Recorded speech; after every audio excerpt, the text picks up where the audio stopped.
ಇವತ್ತಿನ ಸಭೆ ನಮ್ಮ ರಾಜ್ಯದಲ್ಲಿ 6 ವರ್ಷದಿಂದ ಸಮನ್ವಯಕರು ಕೋಆರ್ಡಿನೇಟರ್ಸ್ ಅಂಥೇಳಿ ಎಲ್ಲ ಅಸೆಂಬ್ಲಿ ಕ್ಷೇತ್ರದಲ್ಲಿ ನಾವು ಅವ್ರನ್ನ ನೇಮಿಸಿದ್ವಿ. ಪುನಃ ಅವ್ರದ ಸಭೆಯನ್ನು ಕರೆದಿದ್ದೀವಿ. ಯಾಕಂದರೆ ಮುಂದೆ ಬರ್ತಕ್ಕಂಥ ದಿನಗಳಲ್ಲಿ ಈಗಾಗಲೇ ಮತದಾರ ಪಟ್ಟಿಯನ್ನು ಪರಿಷ್ಕರಣೆ ಮಾಡ್ತಾ ಇದ್ದಾರೆ. ಅದರ ವಿಚಾರದಲ್ಲಿ ಪ್ರತಿ ಕ್ಷೇತ್ರದಲ್ಲೂ ಸಹ ಸಮನ್ವಯಕರು ಕೋಆರ್ಡಿನೇಟರ್ಸ್ ಹೋಗಿ ಯಾವ ಅಸೆಂಬ್ಲಿನಲ್ಲಿ ಯಾವ ರೀತಿ ಆಗಿದೆ ಅಂತ ಹೇಳಿ ನೋಡಲಿಕ್ಕೆ ಅದನ್ನು ಮಾಡಿದ್ದೀವಿ. ಈಗಾಗಲೇ ಕರ್ನಾಟಕ ರಾಜ್ಯದಲ್ಲಿ 1,09,00,000 ಜನಗಳನ್ನು ಹೊರಗಡೆ ಇಟ್ಟಿದ್ದಾರೆ ಮತಪಟ್ಟಿಯಿಂದ. ಅದರಲ್ಲಿ 63-64 ಲಕ್ಷ ಮತದಾರರು ಶಿಫ್ಟೆಡ್ ಮತ್ತು ಆಬ್ಸೆಂಟ್ ಅಂತ ಹಾಕಿ ಮಾಡಿದ್ದಾರೆ. ಅದರಲ್ಲಿ ಏನೋ ಷಡ್ಯಂತ್ರ ಇದೆ ಅಂಥೇಳಿ ಎಲ್ರಿಗೂ ಸಹ ಸ್ವಲ್ಪ ಸಂಶಯ ಬರ್ತಾ ಇದೆ. ಆದ್ದರಿಂದ ನಮ್ಮ ಸಂಯೋಜಕರೇನಿದ್ದಾರೆ ಅವರು ಆ ಕ್ಷೇತ್ರಗಳಿಗೆ ಹೋಗಿ BLA 2 ಜೊತೆ ಅವ್ರ ಜೊತೆ ಸಮನ್ವಯ ಮಾಡಿಕೊಂಡು ಪಟ್ಟಿಯನ್ನು ಸರಿ ಮಾಡಲಿಕ್ಕೆ ಒಂದು ಪ್ರಯತ್ನ. ನಾನು ಎಲೆಕ್ಷನ್ ಕಮಿಷನ್ ಒಂದು ಲೆಟ್ರ್ ಕೊಟ್ಟಿದ್ದೆ. ಇನ್ನು 15 ದಿವಸಗಳ ಟೈಮ್ ಕೊಡಿ ಅಂತೇಳಿ ಒಂದು 10 ದಿವಸ ಟೈಮ್ ಕೊಟ್ಟಿದ್ದಾರೆ. ಅಷ್ಟರಲ್ಲಿ ಪೂರ್ಣ ಪ್ರಯತ್ನ ಮಾಡ್ತೇವೆ. ಈಗ ಏನಾಗುತ್ತೆ ಅಂದರೆ ಅವರು BLAಗಳಿಂದ ಬರ್ತಾ ಇರೋದು ಕೆಲವು BLOಗಳಿಗೆ ವಿಚಾರಗಳೇ ಸರಿಯಾಗಿ ಗೊತ್ತಾಗ್ತಾ ಇಲ್ಲ. ಮತ್ತು ಕೆಲವು ಜಾಗದಲ್ಲಿ ಅಂದರೆ ಯಾರು ಬಡವರು ಜಾಸ್ತಿ ಜನ ಇದ್ದಾರೆ, ಅದು ಅಲ್ಪಸಂಖ್ಯಾತರಿರ್ಬೋದು, ದಲಿತರಿರ್ಬೋದು, ಆದಿವಾಸಿಗಳಿರ್ಬೋದು, ಹಿಂದುಳಿದವರು ಇರ್ಬೋದು, ಅಲ್ಲಿ ಸ್ವಲ್ಪ ಹೆಚ್ಚು ಕಮ್ಮಿ ಮಾಡ್ತಾ ಇದ್ದಾರೆ ಅಂತೇಳಿ ಎಲ್ರಿಗೂ ಒಂದು ಸಂಶಯ ಇದೆ. ಆದ್ದರಿಂದ ಅಲ್ಲಿ ಹೆಚ್ಚಿನ ಗಮನವನ್ನು ಕೊಡಬೇಕಾಗುತ್ತೆ. ಯಾಕಂದರೆ ಕೆಲವರು ಅವಿದ್ಯಾವಂತರು ಸಹ ಇರ್ತಾರೆ, ಅವ್ರಿಗೆಲ್ಲ ಸಹಾಯ ಮಾಡ್ತಕ್ಕಂಥ ಕೆಲಸವನ್ನು ಮಾಡಬೇಕಾಗುತ್ತೆ. ಯಾಕಂದರೆ 63 ಲಕ್ಷ ಆ್ಯಬ್ಸೆಂಟು ಮತ್ತು ಶಿಫ್ಟೆಡ್ ಅಂದರೆ ನನಗೆ ನನ್ನದೇ ಆದ ಒಂದು ಸಂಶಯ ಇರುತ್ತೆ.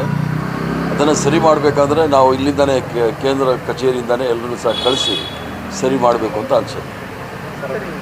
ರಾಜೀನಾಮೆ ವಿಚಾರದಲ್ಲಿ ಬಿಜೆಪಿನ CM ಮತ್ತೆಲ್ಲರೂ ಗುಂಪು ಕಟ್ಕೊಂಡು ಹೋಗಿ ದಬ್ಬಾಳಿಕೆ ಮಾಡಿ ರಿಸೈನ್ ಇಸ್ಕೊಂಡ್ರಿ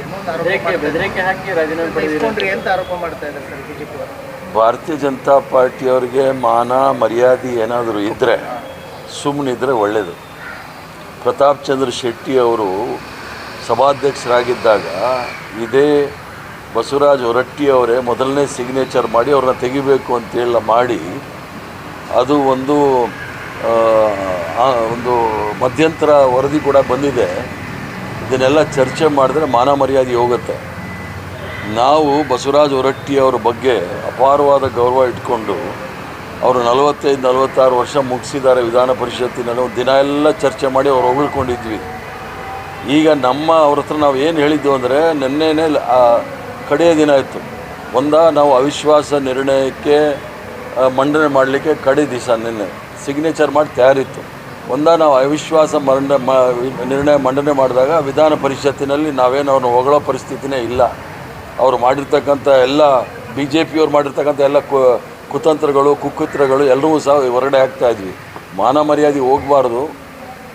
ಇದು ಚಿಂತಕರ ಚಾವಡಿ. ಗೌರವದಿಂದ ನೀವು ನಿರ್ಗಮಿಸಿ ಅಂತ ಹೇಳಿ ಹೋದರೆ ಅದು ಏನೇನೋ ಪದಗಳು ಬಳಕೆ ಮಾಡಿದ್ದಾರೆ. ಅವ್ರಿಗೆ ಅದು ಬಿಟ್ಟರೆ ಬೇರೆ ಏನೂ ಬರೋದೇ ಇಲ್ಲ. ಭಾರತೀಯ ಜನತಾ ಪಾರ್ಟಿಗೆ ನೆಟ್ಟಿಗೆ ಮಾತಾಡೋಕ್ಕೆ ಬರೋದಿಲ್ಲ. ಮೊದಲು ಅದನ್ನು ಕಲ್ತ್ಕೊಂಡು ಬರಲಿ. ಆ ನಾಗ್ಪುರ ಯೂನಿವರ್ಸಿಟಿಗೆ ಹೋಗಿ ಇದನ್ನು ಹೇಳ್ತಾ ಇರ್ತಾರೆ. ಇವ್ರು ಮಾಡ್ತಕ್ಕಂಥದ್ದು ಏನಂತೆ, ಭಾರತೀಯ ಜನತಾ ಪಾರ್ಟಿಯವರು ಎಲ್ಲ ಸ್ವಯಂ ಘೋಷಿತ ಸಜ್ಜನರು, ಎಲ್ಲ ಸ್ವಯಂ ಘೋಷಿತ ಪಂಡಿತರು ಎಲ್ಲ ಉಂಡಿ ಕಳ್ಳರು ಅಂತ ಗೊತ್ತಿಲ್ಲ ಅವ್ರಿಗೆ. ಇನ್ನು ಖಾತೆ ಹಂಚಿಕೆ ಇನ್ನೂ ಆಗಲಿಲ್ಲ. 5 ದಿನ ಆಯಿತು ಪ್ರಮಾಣ ವಚನ ತೆಗೆದುಕೊಂಡು. ಯಾವಾಗಲೂ ಬೆಳಗ್ಗೆ ಆದರೆ ಸಂಜೆ ಸತಿ ಖಾತೆ ಹಂಚಿಕೊಡೋ ಪರಿಸ್ಥಿತಿ ಇತ್ತು. ಯಾಕೆ ಇಷ್ಟು ಗೊಂದಲ ಆಗ್ತಾ ಇದೆ? ಏನು ಗೊಂದಲ ಇಲ್ಲ.